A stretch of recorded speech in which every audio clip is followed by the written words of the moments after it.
अध्याय 11 सेनाएं आगे बढ़ रही हैं। वेदांत के कनिष्ठ दूत, जो सरदार के शिविर में मुश्किल से मौत से बचकर आया था, को 2 और लोगों की मदद से दरबार में ले जाया गया।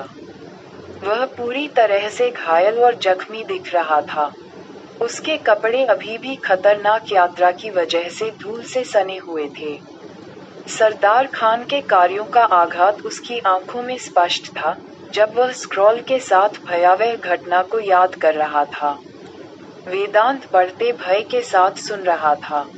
उसकी उंगलियां बेचैनी से उसके सिंहासन के आर्मरेस्ट पर टैप कर रही थीं। लैंप की हल्की चमक कमरे में बदलती हुई छायाएं डाल रही थी, और हवा तनाव से भरी हुई थी।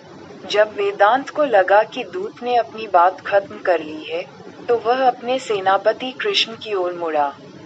हालांकि दूत के पास कहने के लिए और भी बहुत कुछ था। मेरे राजा, मुझे आपको सूचित करने की जरूरत है कि सरदार की सेना के हमारे पास पहुंचने से पहले एक और लड़ाई होने वाली है। वे गोकुल की ओर जा रहे हैं, जहां नागों का एक छोटा समूह इंतजार कर रहा है। मेरी समझ से सरदार गोकुल में नागा साधुओं को हराने में बहुत व्यस्त है, और जब तक वह ये काम नहीं कर लेता, यह उसकी प्राथमिकता रहेगी। वेदांत ने विलाप किया। काश हम राजा मनोहर के साथ मिल जाते। साथ मिलकर हमारी संयुक्त शक्ति बहुत बड़ी होती। हम सरदार खान को परास्त कर सकते थे। कृष्ण ने सहमति में सिर हिलाया। तुम्हारे पिता हमेशा एकता में विश्वास करते थे। उन्होंने हमेशा कहा कि यह हमारी ताकत है और किसी भी दुश्मन के खिलाफ हमारी ढाल है। वेदांत का चेहरा अफसोस से काला पड़ गया। मुझे आपकी सलाह पहले ही मान लेनी चाहिए थी। मैंने जुगल किशोर के मीठे शब्दों को अपने निर्णय पर हावी होने दिया। महाराज, हमारे सहयोगी ऐसी जगहों पर भी हैं, जहां हम उम्मीद नहीं कर सकते। गोकुल में नागा साधु सिर्फ साधारण तपस्वी नहीं हैं। वे योद्धा हैं, जो अपनी भक्ति और अनुशासित प्रशिक्षण से बंधे हैं, कृष्ण ने कहा। एक और मंत्री ने कहा, हाँ मेरे महाराज, मैंने उनकी वीरता और बेजोड़ युद्ध कौशल की कहानियां सुनी हैं। उनके नेता अजा विशेष रूप से प्रसिद्ध हैं। वे सरदार खान की सेना के खिलाफ हमारी सबसे अच्छी शर्त हो सकते हैं। युवा राजा वेदांत ने ऊपर देखा। उनकी आंखों में उम्मीद की एक किरण दिख रही थी। क्या उनके पास सरदार खान की सेना का मुकाबला करने के लिए पर्याप्त संख्या है? सेनापति ने उत्तर दिया, अपने दम पर। शायद नहीं, लेकिन हमारी सहायता और जनशक्ति के साथ वे एक दुर्जेय बल बन सकते हैं। इलाके के बारे में उनका ज्ञान और उनकी गुरिल्ला रणनीति हमारे प्रशिक्षित सैनिकों के साथ मिलकर ज्वार को मोड़ सकती है।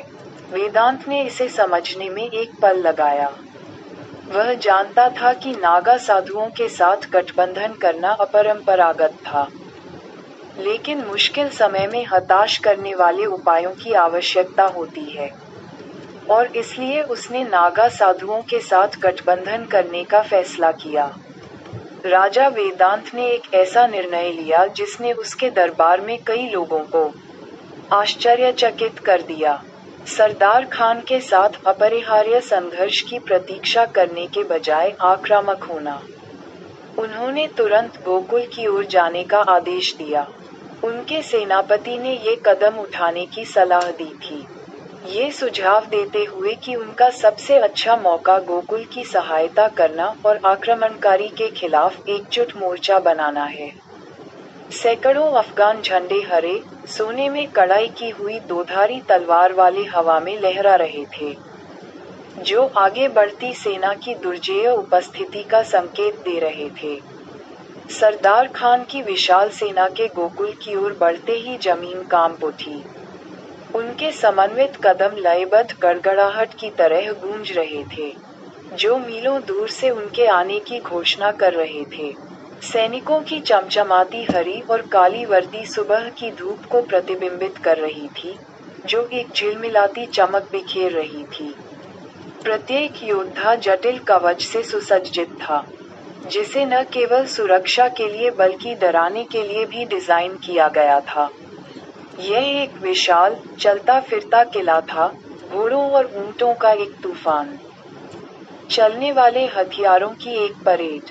युद्ध के नगाड़े उनके मार्च को विराम दे रहे थे, जबकि ध्वजवाहक हरे मैदान पर दहाड़ते हुए शेर का प्रतीक लेकर जुलूस का नेतृत्व कर रहे थे।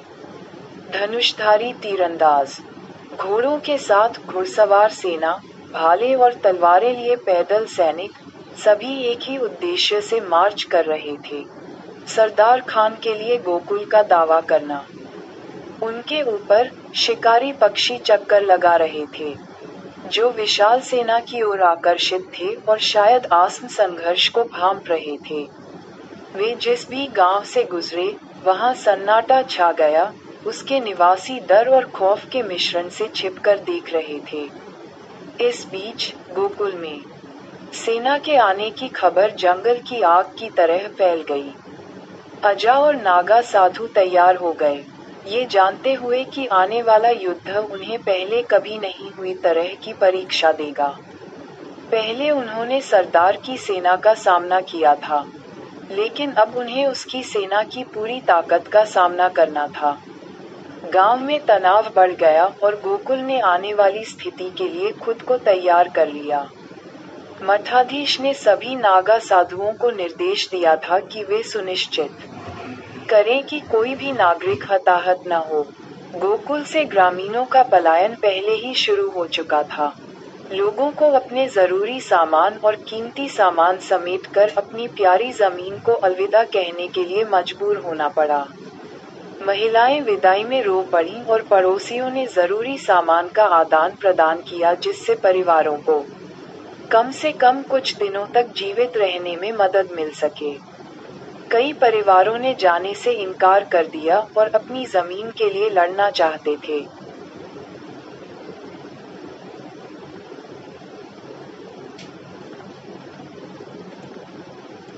ये हमारी मातृभूमि है, कोई इस पर यूं ही कैसे दावा कर सकता है? हम यहीं पैदा हुए हैं और यहीं मरेंगे भी। हम यहीं रहेंगे और अपनी आखिरी सांस तक अपने घरों के लिए लड़ेंगे, अपनी पत्नी और बच्चों को गले लगाए, एक व्यक्ति ने कहा। लेकिन अजा, शंभू जी और मठाधीश ने सभी गोकुलवासियों को यह वादा करके जाने के लिए मना लिया कि वे उन्हें जल्द वापस लाएंगे। नागा लोग अपने हथियार इकट्ठा करने, रक्षा की तैयारी करने और आगामी युद्ध के लिए मंत्रोच्चार करने में व्यस्त थे। वीरता, त्याग और दृढ़ संकल्प की खुशबू हवा में भर गई। इस हलचल के बीच अजा की शांत आवाज ने शोर को चीरते हुए शंभू जी का नाम पुकारा। शंभू जी अजा के पास गए और दोनों के बीच मौन बातचीत हुई। एक महत्वपूर्ण निर्णय अधर में लटका हुआ था। किसी को नहीं पता था कि वे क्या चर्चा कर रहे थे। और फिर बातचीत अचानक समाप्त हो गई। शंभू जी ने बिना कुछ कहे सिर हिला दिया और कुछ ही मिनटों में वे गांव से बाहर निकलते हुए दिखाई दिए। उनके साथ कुछ बुजुर्ग नागा थे, जिनका एक समय उग्र रूप अब उम्र के साथ विकृत हो गया था। सभी नागा शंभू जी को ऐसे समय में उन्हें छोड़कर जाते हुए देखकर आश्चर्यचकित थे, जब उनकी सबसे अधिक आवश्यकता थी। ये नागा कहाँ जा रहे हैं? शंभू जी गांव वालों के साथ क्यों जा रहे हैं? कुछ नागाओं ने आजा के पास आकर पूछा। क्योंकि मैंने उन्हें ऐसा करने के लिए कहा था।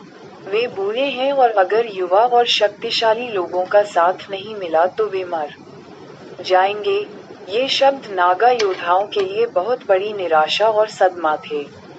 वनराज अभी भी दुलारी और गोलू के साथ मिलकर गांव वालों का सामान उठाकर उनकी बैलगाड़ियों पर रख रहे थे। आजा उनके पास पहुंचे।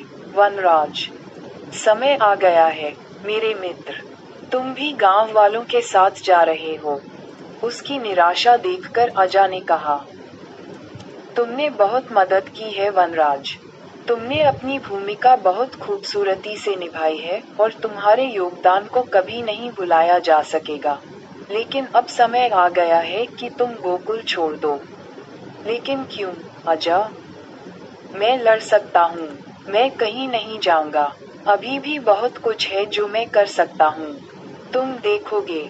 अजा, कृपया मुझे एक मौका दो। वनराज ने अजा के फैसले का विरोध करने की कोशिश करते हुए विनती की।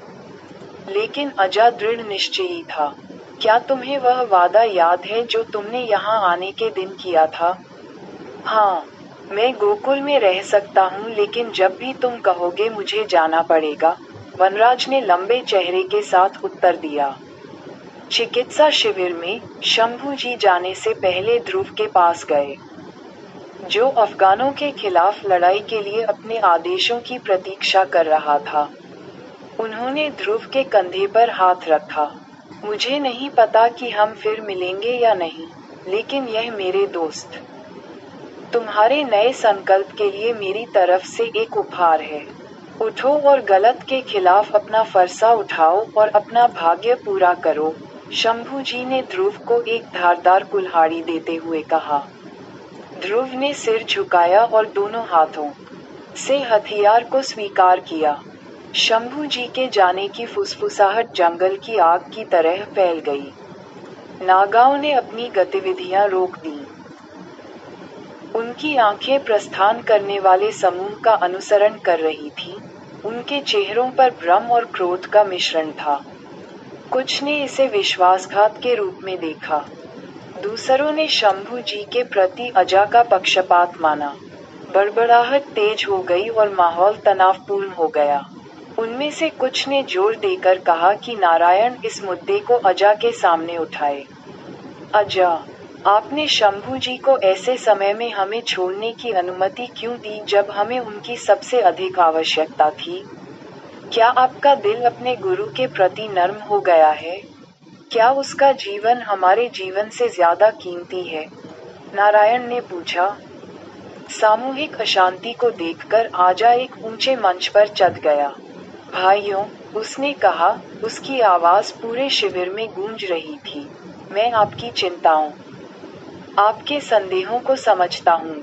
केवल दो विकल्प हैं, या तो आप मुझ पर भरोसा करें और मेरे साथ लड़ें, या आप मुझ पर भरोसा न करें और मेरे साथ खड़े न हों। अभी भी देर नहीं हुई है।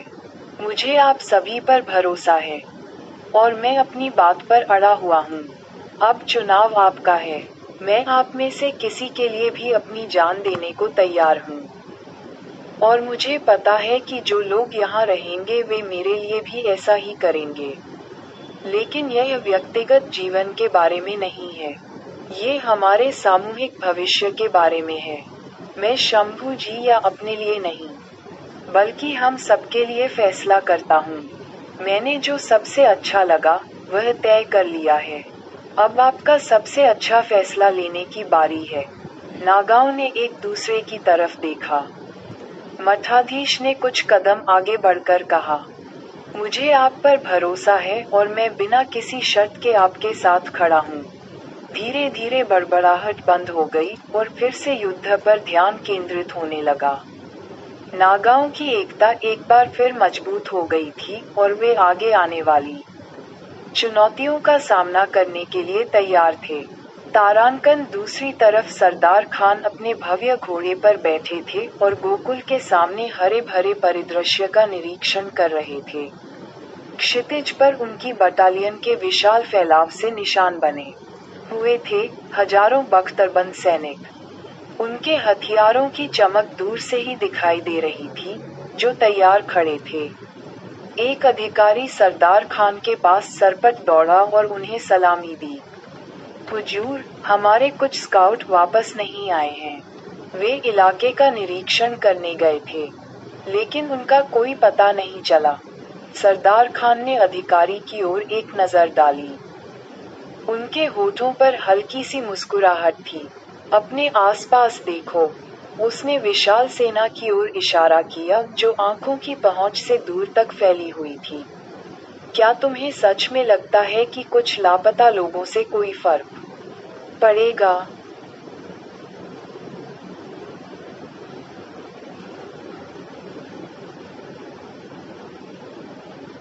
अधिकारी ने अपनी निगाहें नीची कर लीं, नहीं हुजूर। अच्छा, चलिए आगे बढ़ते हैं, सरदार खान ने आदेश दिया। उसकी आवाज आत्मविश्वास से भरी हुई थी। उसके मन में गोकुल की विजय पहले से ही एक वास्तविकता थी। हजारों पैरों की लयबद्ध मार्च भूमि पर एक आने वाले तूफान की तरह गूंज रही थी, क्योंकि सरदार खान की बटालियन गोकुल के करीब पहुंच रही थी। दांव ऊंचे थे, लेकिन सरदार का आत्मविश्वास अडिग था। इस बीच सरदार खान की सेना के लापता सैनिक, जिन्हें एक दिन पहले गोकुल के पास अग्रिम क्षेत्र का निरीक्षण करने के लिए भेजा गया था, जुगल किशोर के सामने खड़े थे। सरदार खान के तंबू में हरिपुर के दूतों के साथ क्या हुआ था, ये बता रहे थे। जुगल किशोर का चेहरा, जो आमतौर पर शांत और संयमित रहता था, अपने जासूसों के हर शब्द के साथ थोड़ा काला पड़ गया था। उसने अपनी मुठियां भींच लीं, उसकी कनपटी पर नसें फड़क रही थीं। सरदार खान के साथ उसका संबंध सामरिक था, अपने प्रभाव और शक्ति का विस्तार करने का एक साधन। एक अंतहीन चुप्पी के बाद उन्होंने अपनी आवाज में कहा, सरदार खान ने अपनी सीमा लांघी है। उनके कार्यों ने हमारी प्रतिष्ठा को दागदार किया है और युद्ध और कूटनीति के नियमों को तोड़ दिया है। हमें उन्हें रोकना होगा। हम इस तरह की अवमानना को यूं ही नहीं होने दे सकते। हम सरदार के कार्यों में कमजोर या सहभागी के रूप में देखे जाने का जोखिम नहीं उठा सकते। यह अच्छा है कि उन्होंने हरिपुर जाने से पहले गोकुल में उन बेचारे नागों को मारना चुना। राजा वेदांत पर हमला करने से पहले हमारे पास उनके पास पहुंचने का समय है।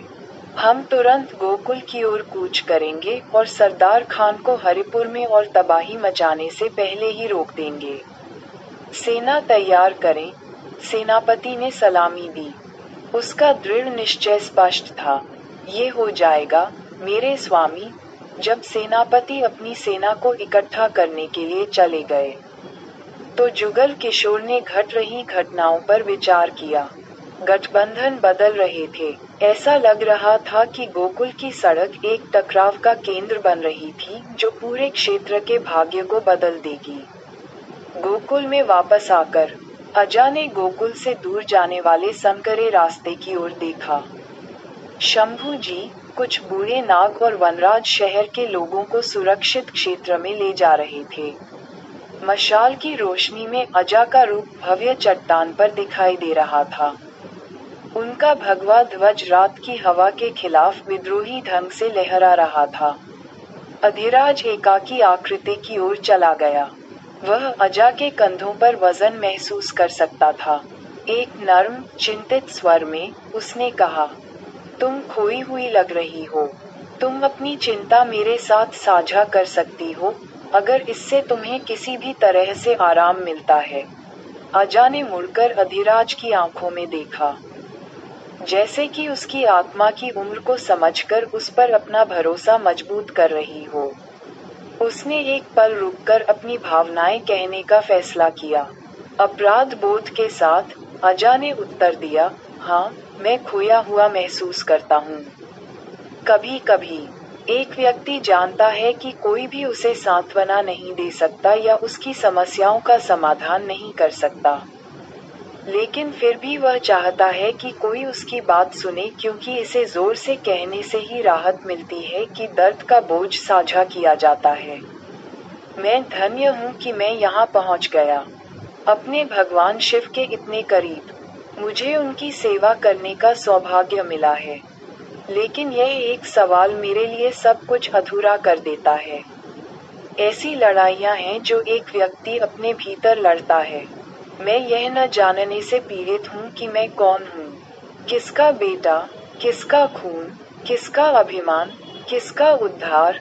मैं नहीं चाहता कि ये अनुत्तरित प्रश्न मुझे इस अमर दुनिया में वापस खींच लें, जिससे मेरा मोक्ष न हो। मेरी उत्पत्ति के बारे में ये सवाल मुझे हमेशा सताता रहा है। मैंने शंभू जी और मठाधीश से कई बार पूछा, लेकिन उनके पास भी कोई जवाब नहीं है। मैं इस दुनिया को उस पहचान के साथ छोड़ने के लिए तैयार हूँ जिसे मैं अब गर्व से धारण करता हूँ, लेकिन इस देवभूमि में जिस पहचान के साथ मैं पैदा हुआ था, उसके बारे में सवाल नहीं। मैं जानता हूँ कि मैं कौन हूँ, लेकिन मैं नहीं जानता कि मैं कहाँ से आया हूँ। मैं जानता हूँ कि तुम मेरी मदद नहीं कर सकते, कोई भी नहीं कर सकता, लेकिन मैं आभारी हूँ कि तुमने पूछा। और मैं आखिरी बार अपना थोड़ा बोझ हल्का कर सका।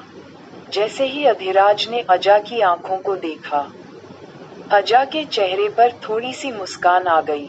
अजा ने आकाश की ओर देखा जैसे कि सितारों से वही सवाल पूछ रहा हो। अधिराज असहाय महसूस कर रहा था। वह अजा के बगल में खड़ा था, रात के आकाश में सितारों को देख रहा था। जैसे ही सूर्य ने अपना उदय शुरू किया, हरिपुर में क्षितिज वेदांत की सेनाओं के सिलहूट से भर गया। बख्तरबंद प्लेटों से सजे हाथी शानदार ढंग से आगे बढ़ रहे थे। उनके दांत चमक रहे थे। घुड़सवार इकाइयां, उनके कवच चमकने लगे, पैदल सेना के साथ साथ चल रहे थे। वेदांत के राज्य के प्रतीक वाले झंडे हवा में लहरा रहे थे, जो उनके राज्य की शक्ति और संकल्प का एक ज्वलंत प्रमाण था।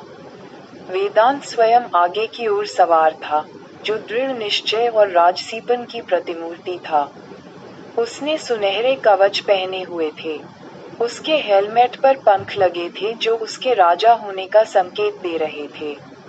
उसके बगल में कृष्ण सवार थे, जो उसके अनुभवी सेनापति थे।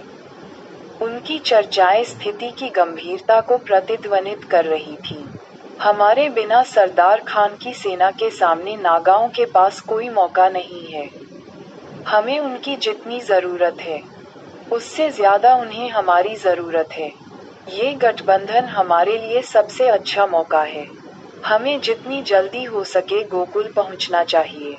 केवल एक संयुक्त मोर्चा ही उनके आगे बढ़ने को रोक सकता है, कृष्ण ने टिप्पणी की। उनकी आवाज दृढ़ थी। वेदांत ने सिर हिलाया।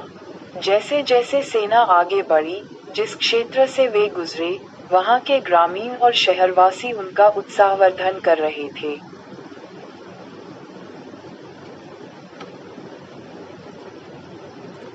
उन्होंने सरदार खान की क्रूरता की कहानियां सुनी थी और अपने राजा को इस खतरे का सामना करने के लिए आगे बढ़ते हुए देखकर उनके दिलों में उम्मीद जगी।